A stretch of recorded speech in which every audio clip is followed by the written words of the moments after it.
In this video, I'm going to attempt to make a wooden propeller. I know nothing about them and I don't have a use for one, so I'll quickly explain why. We've just been on a short road trip into the Queensland outback, and one of the places we visited was the Qantas Museum at Longreach. I really liked the wooden propellers on display, and then when I saw one glued up and in clamps, I decided I really wanted to try and make one. It'll be just for hanging on the wall, so I'll make it from pine as it's cheaper and easier to work with than hardwood. I'm going to try and make it just like a real one though, for no other reason than I want the challenge.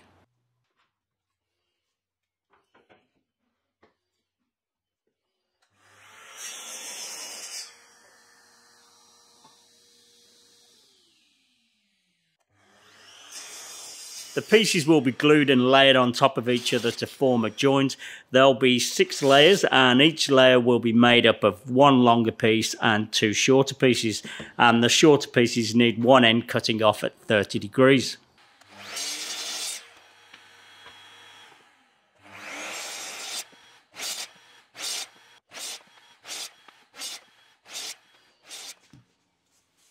This will show how they'll be arranged, and I'm not sure if this is how 3-blade propellers are usually made, but it did seem like the strongest way to me.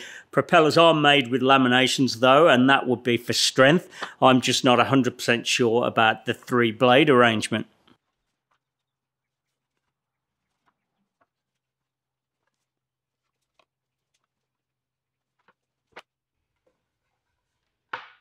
I want the thickness of the propeller to be around 4 inches or 100 millimeters, so I'll quickly run the boards through the thicknesser to take them down a little, and then I'll start gluing them up.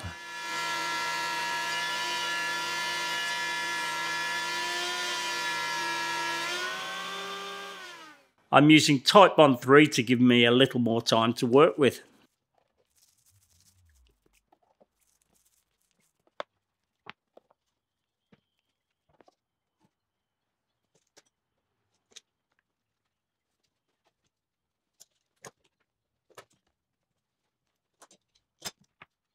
To start with, I'll just glue 2 layers together.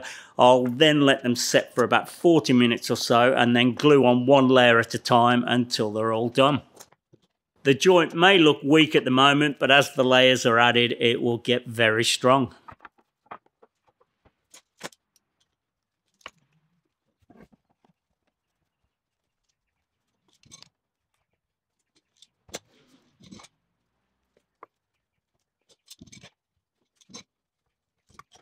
You may have seen in my last video that I'm giving away my hand forge axe that I recently made. I made the whole thing from scratch, forging the head and shaping the handle from spotted gum.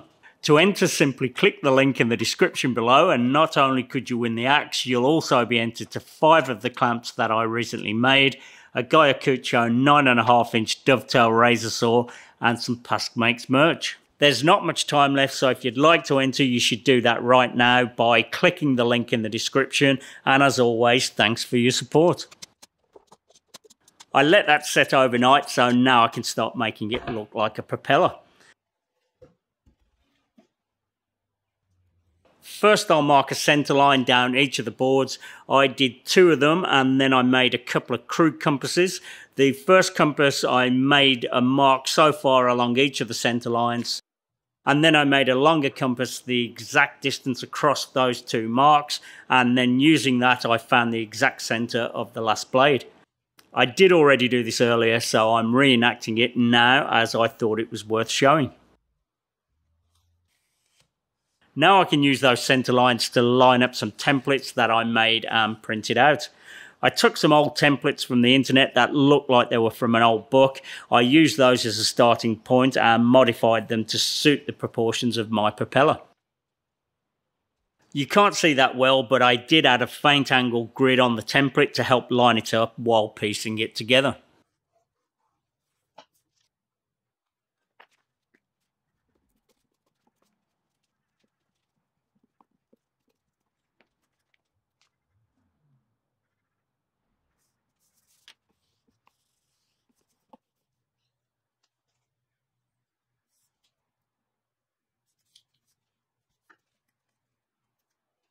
Now that it's glued up and the templates are on, I realised that I could make the hub a little bit bigger.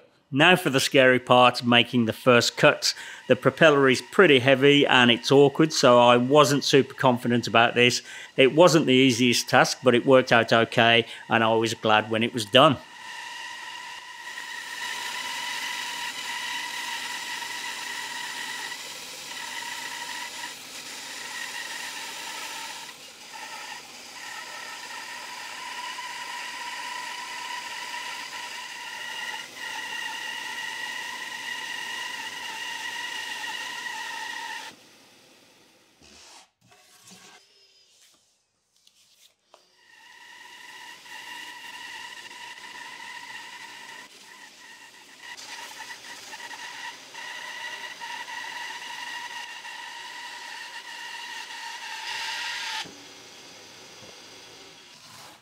That's the profile cut looking straight at the propeller. Now I need a template to help cut the profile off each blade looking from the side.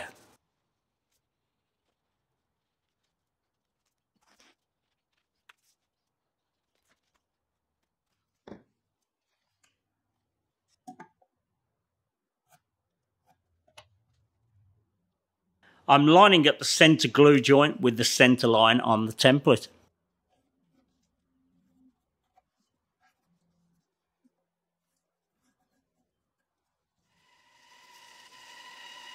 I can get most of it with a bandsaw, but as the other blades of the propeller meet the edge of the table, I need to exit the cut early and finish the rest with another method.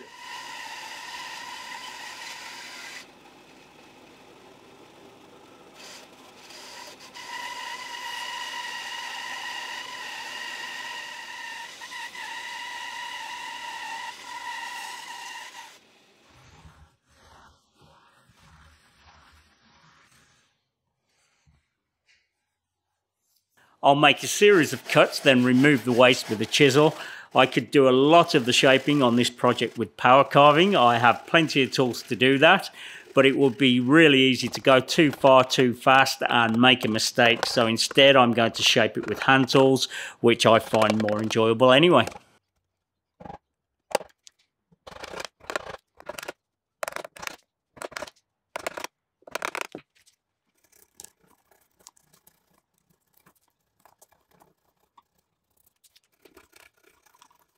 Next, I'll smooth the surfaces down to the lines, and then I'll have accurate faces to work from, and that will help for the proper shaping of the blades.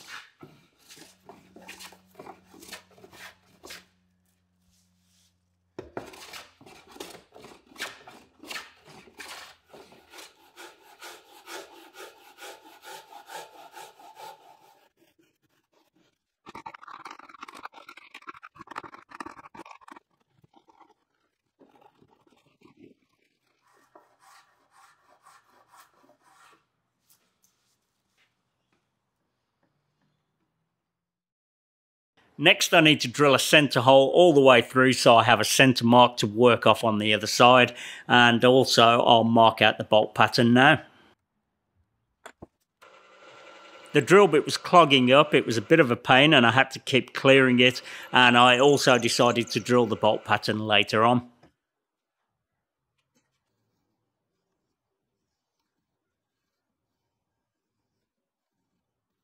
I made these templates to help shape the blades. I printed them out, stuck them to some plywood and then cut them out.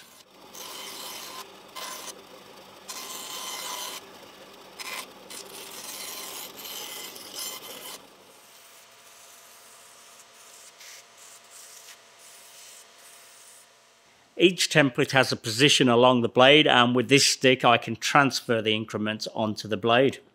I also know what point across the blade that the highest point of the aerofoil touches the surface, so I'll mark that now and I'll have another reference to work from.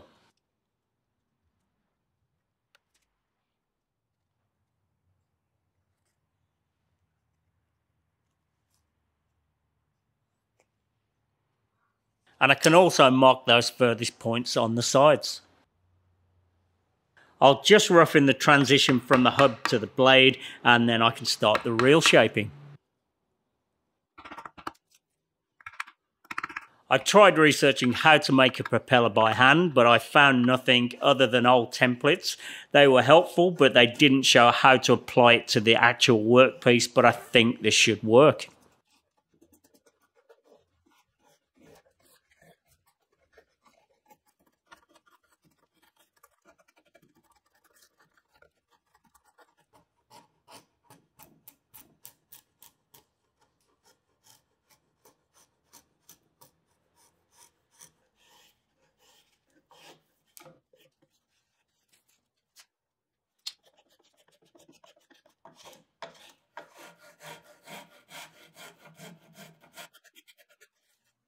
Using the templates, I checked a lot on the first one, but my confidence grew on the next blades and they went much quicker.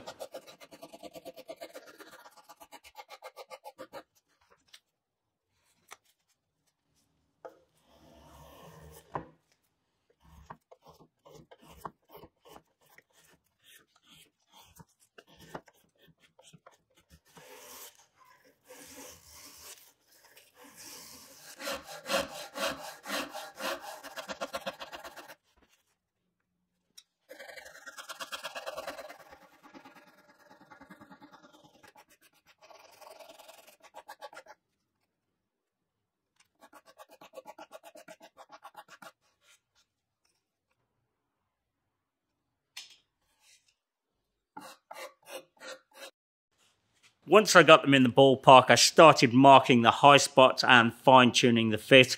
I can't remember how many times I did this, but it was quite a few.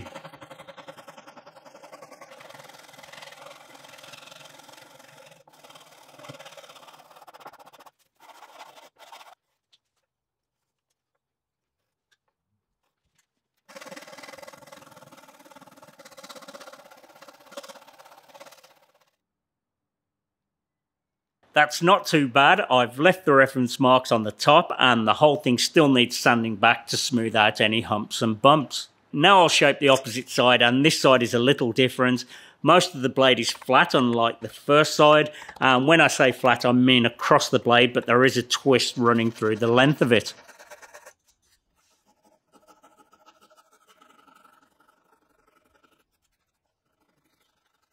I'll mark the increments again, just like I did on the first side.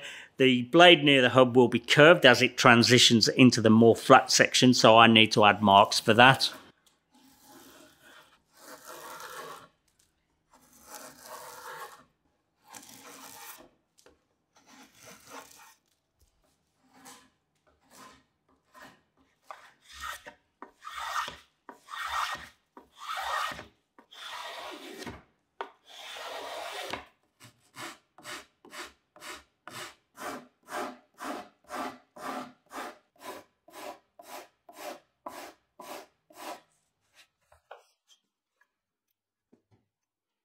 Now the curved transition is done, I can start flattening out the rest of the blade.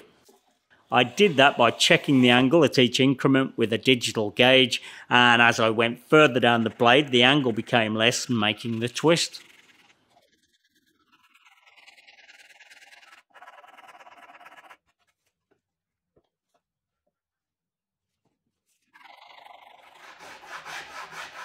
Even though I'm not showing much of me checking the angles, I did keep checking them, and I kept checking them over and over.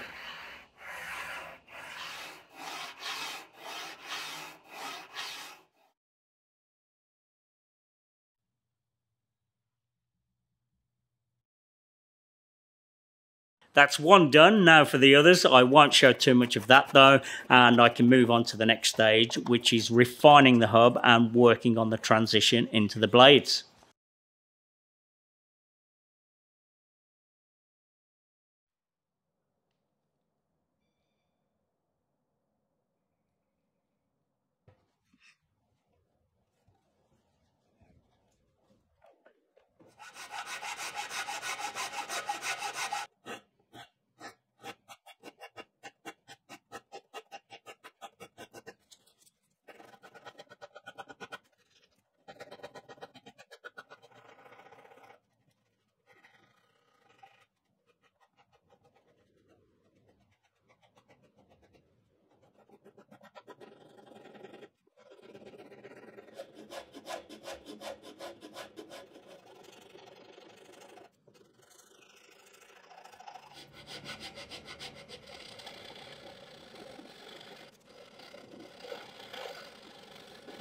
The hub still needs blending in a touch more, and I'll do that when I sand it, but it really is starting to look like a propeller. Now I'll mark out and cut the tips of the blades to length.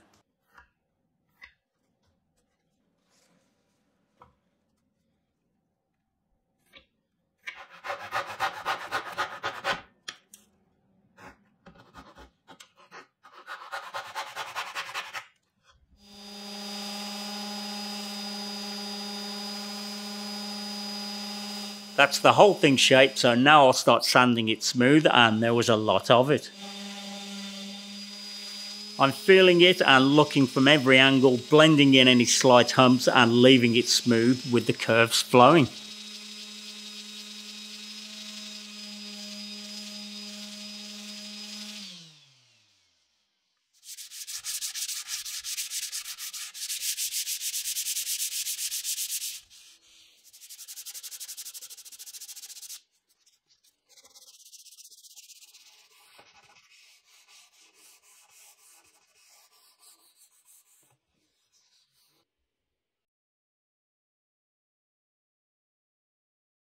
I can finally get rid of that template and start drilling all the holes.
Before I go any further, I need to sweep up so I don't have to keep walking through the shavings, and I'll take those to the goats and add it to their bedding.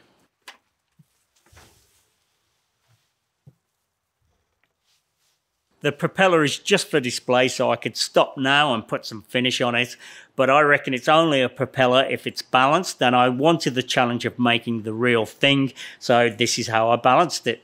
I've thrown together this quick jig with skateboard bearings, and the shaft is pretty heavy, so the propeller won't be able to tip it. I can see straight away that the blade at the top is the lightest, so I need to sand some off the other two blades.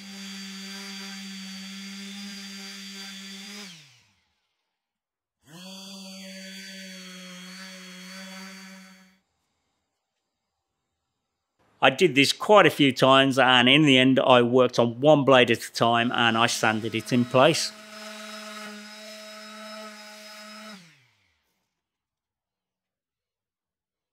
I'm starting to get there, just one blade to go.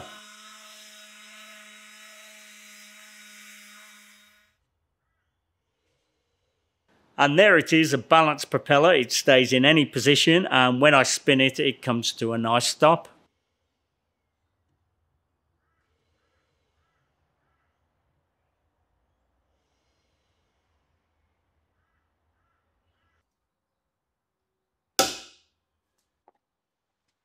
I thought it'd be cool to add some markings just like on a real propeller. The first detail is the diameter and the second is the pitch.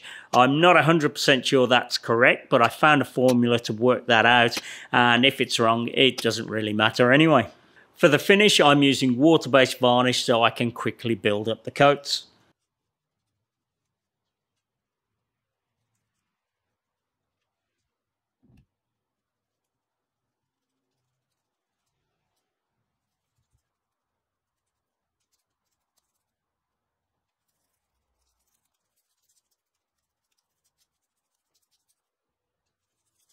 To dry the varnish faster, I put it into spin mode. And before I put the next coat on, I thought it'd be fun to add this logo that I designed earlier.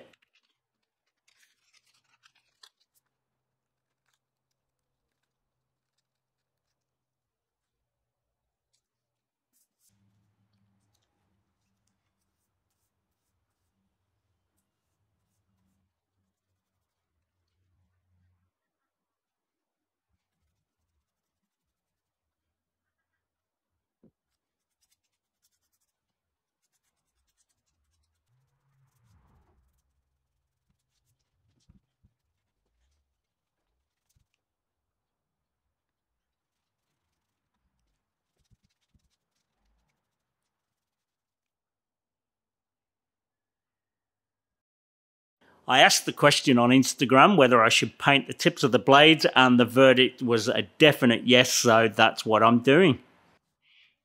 I love the interaction with you guys here in the comments on Instagram and with my supporters on Patreon, so please leave comments. I really do appreciate them. I made this hub to hang it on the wall. I'll make a separate video showing how I made that. I wanted to keep this video just as the propeller. It probably won't be the most exciting video, but there's a few interesting elements to it, so look out for that in the next few days. Bradley helped me fix the hub to the wall, and because I have access to the other side of the wall, I'm fixing it from that side.